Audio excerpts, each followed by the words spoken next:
When Lena first suggested a night out with just her husband and me, I thought it was a little odd, but I chalked it up to her usual spontaneity. She was always the eccentric type, the kind of friend who texted you at midnight asking if you wanted to get pancakes or crash a karaoke bar. We'd been close for nearly a decade. So when she started making strange comments like, "If I ever die, I want you to marry Evan," I laughed. Nervously, but I laughed. Looking back now, I wish I had paid more attention. I wish I had stopped brushing things off as just Lena being Lena, because what she was doing wasn't quirky or impulsive. It was calculated, deliberate, manipulative. She was trying to set me up with her husband, not in some joking way, but for real. Like she had rehearsed it. Like she wanted to pass him off to me like an old purse she didn't want anymore. At first, I didn't believe it. Then, I thought I was imagining things. But when her husband, Evan, sat across from me in a coffee shop and confirmed everything with this broken, haunted look in his eyes, I knew. And that moment changed everything: my friendships, my boundaries, even how I see myself. Lena and I met our sophomore year in college.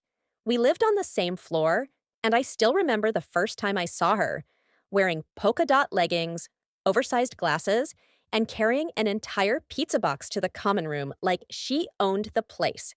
She had this magnetic energy. People gravitated toward her. So did I. We became best friends quickly. Movie nights, late night ice cream runs, helping each other with stupid crushes. Lena was wild, but she had a good heart. Or so I thought. She was the kind of person who'd give you her last $5 and then show up 2 hours late to your birthday party. Chaotic, but loving. I met Evan during our final year. He was quiet, practical, polite, almost the total opposite of Lena. He was studying civil engineering and already had job offers lined up. Lena was still switching majors like they were outfits. They met at a party I dragged her to. I remember watching her flirt with him and thinking, no way she actually likes this guy. But 2 weeks later, they were inseparable. I never really saw the chemistry, but Lena told me she liked how safe Evan made her feel. After graduation, I moved to a nearby city for work. Lena and Evan got married 2 years later. I was the maid of honor. Things changed after that. We saw each other less, but still talked often. She'd call to vent about married life, about how Evan was too quiet, how she missed being spontaneous.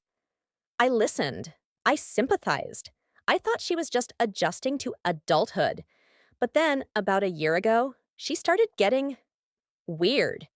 She'd invite me over to hang out, but always when Evan was home, and then mysteriously have to run to the store or take a call and leave us alone for 20 to 30 minutes.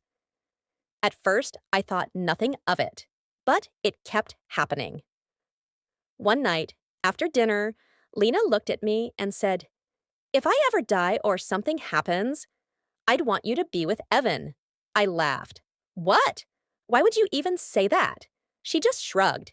"You get him in a way I never could. He respects you. You'd probably be better for him than I am anyway." I brushed it off as one of her oddball remarks, but it stuck with me. Over the next few weeks, things escalated. Lena invited me on a double date, but the other couple canceled. It was just me, Lena, and Evan. She spent the whole evening pushing Evan to talk to me about books we both liked, shows we watched, even asked him what kind of women he would hypothetically date if they split up. I was visibly uncomfortable. Evan looked mortified. When I told Lena later that it was weird, she laughed it off. "I'm just playing matchmaker for fun." "But he's your husband." "Exactly. I can vouch for him." I started pulling back. I didn't visit as much. I stopped replying to some texts. But she noticed. She asked if I was mad at her, and somehow I felt guilty. Then she started texting me things like, "Do you think Evan is attractive?" Would you ever date someone like him if he wasn't taken? You're not into Evan, right? It felt like a trap. Like no matter what I said, it would be wrong. One evening, I got a text from Evan. Hey, can we talk? Just you and me, in person, please. I was hesitant, but something in the way he wrote it, direct, serious, made me agree. We met at a coffee shop the next day. He looked like he hadn't slept in days. Evan was nervous. He kept looking over his shoulder like someone was watching. Then he said, I'm really sorry for how weird things have been. I need to explain. Lena's been pushing me for months to flirt with you, to start something with you. I froze. What? He nodded slowly. She said, if she could match us up, she'd feel less guilty about ending our marriage. I was stunned. I kept waiting for him to laugh, to say it was some kind of joke. She said if I ended up with you, she'd be happy, that she wouldn't feel like a failure, that you were the only person she'd be okay with me being with after her. He paused. She even asked me to kiss you once when she left us alone. I didn't. My mind was spinning. I didn't know what to say. Evan looked exhausted. I've been trying to shut it down, but she's relentless. She says it's inevitable. She keeps telling me how perfect you and I would be together. I never wanted this, he said, and I don't think you did either. I sat in silence, stunned, betrayed, furious, but mostly confused. Why would someone who called herself my best friend do this? I didn't go home that night. I needed to think, to breathe, to figure out what I was even feeling. The next day, I confronted Lena. I didn't ease into it. I walked into her apartment and said, why are you trying to make me and Evan happen? She blinked. Oh, he told you. That's your response? She crossed her arms. Well, yeah. I figured it'd come out sooner or later. Lena, that's messed up. He's your husband. I'm your best friend. How could you do this? She sat down on the couch like we were about to have a normal conversation. You know how miserable we are. He doesn't even look at me anymore. I've tried everything. Therapy, books, dates. Nothing works. So you tried to hand him off to me? I thought you'd get it. You're always the one telling me to do what's right for me. That doesn't include manipulating me into an affair. It wouldn't be an affair if I'm fine with it. I stared at her in disbelief. She looked genuinely confused. I meant it as a gift. I thought maybe you two could be happy. I don't want to be with him, but I don't want him to be with just anyone. And you, I trust you. I shook my head. You didn't do this for him, or for me. You did it to make yourself feel better. She didn't deny it.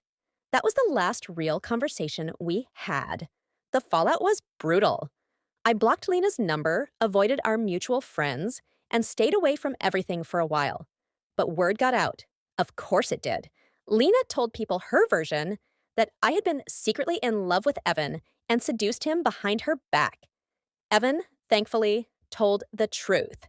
But people believed what they wanted. Some friends ghosted me.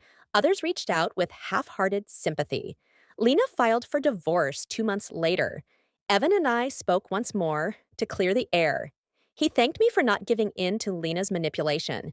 He said he felt like a pawn in a game he never signed up for. He moved out of state soon after. Just when I thought the dust had settled, something even stranger happened. Lena started dating my ex, the one who cheated on me 2 years ago. At first, I thought it was a coincidence. Then a friend showed me screenshots.